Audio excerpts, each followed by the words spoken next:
বাঁকুড়া জেলার এক ছোট্ট গ্রাম থেকে আমি পূজা বলছি। আমি ভালো আছি, তোমরা সবাই ভালো আছো তো বন্ধুরা? আবারও আজকে একটা নতুন ভিডিও নিয়ে তোমাদের কাছে চলে এলাম। দেখো বন্ধু, আজ সকাল হয়ে গেছে, তাড়াতাড়ি উঠে পড়েছি। এদিকে আমার অনেক কাজ পড়ে আছে, সব কাজগুলোকেও করতে হবে। এদিকে আমাদের ছোট সদস্যগুলো দেখো কত সুন্দর খাচ্ছে, তাই না? আগেকার দিনে মানুষরা কথা বলি যে রাঁধে সে চুলো বাঁধে। কথাটা শুনতে খারাপ লাগলেও কথাটা সত্যি।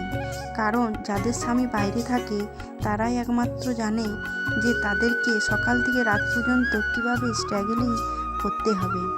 কারণ বাড়ির কাজ করে সব কিছু করে তার মধ্যে একটুখানি ভিডিও বানাই শুধু তোমাদের একটু সাপোর্ট পাবো বলে।